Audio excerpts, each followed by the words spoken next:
This ambiguous figure is called a Necker cube, and it illustrates that your interpretation of what you see is the creation of your nervous system.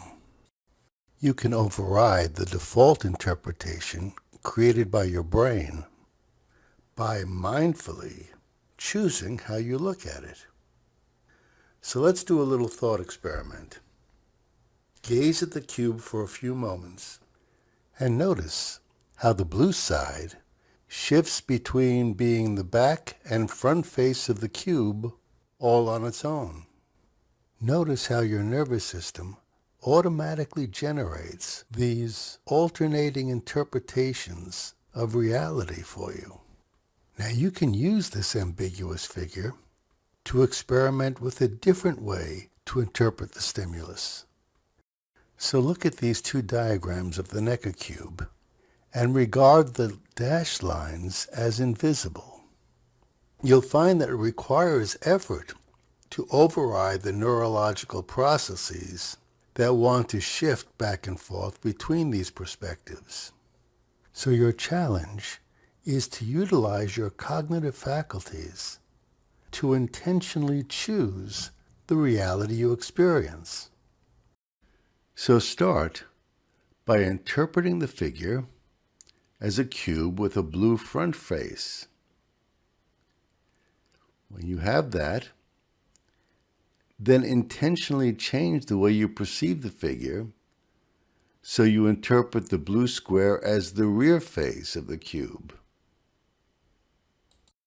To make this task a little more interesting, here's a figure with several Necker cubes. Now, the number of cubes you see depends upon how you look at it. Sometimes you'll see 6, and other times you'll see 7. In the thought experiment with the single Necker cube, you experienced what it felt like when the image flipped. Now we'll concentrate on whether you passively observe it flip or you flip it. Specifically, you're going to experience what changing your interpretation feels like when it occurs passively, in contrast to when you produce the change actively. First, experience what the change in your interpretation feels like as I flip the image for you.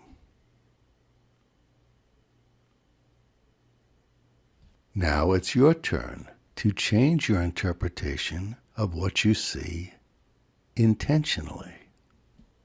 So here's a new stack of Necker cubes, and your challenge is to count the number of cubes in each subjective reality.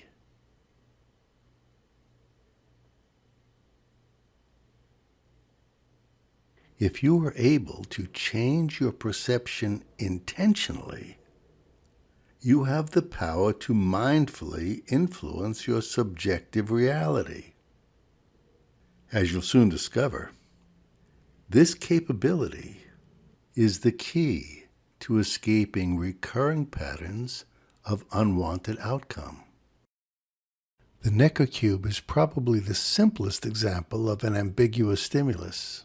There are two possible interpretations, and the one you choose gets to influence your reaction, and the other fades into oblivion. The real world is much more complex, with many more possible interpretations, and perhaps even more ambiguous than these Necker cubes. Here is another example of an ambiguous stimulus that can be interpreted either way. Do you see light angels on a dark background, or dark devils on a light background? Since you're in on the illusion, you're not taken in by it. You can understand that this is artwork created by a human, in this case by the brilliant hand and mind of M.C. Escher. In contrast to Escher's creative fiction, the events that happen in the natural world are real, not contrived illusions. However, like the ambiguous visual stimuli we've been working with, you can interpret the events that happen in different ways. In fact, different people often do. To respond to the things that happen, you'll have to select one interpretation as the valid one. And once you do, all the other possible interpretations fade into oblivion. And your interpretation becomes part of your subjective reality and determines how you react to the things that happen. So, if you're aware of a recurring pattern of bad outcome in your history, it's a safe bet that your interpretation of the things that happen is responsible. And your personal research is going to reveal what's causing this problematic interpretation. The process of discovery will be easier if you can approach this research with an open mind.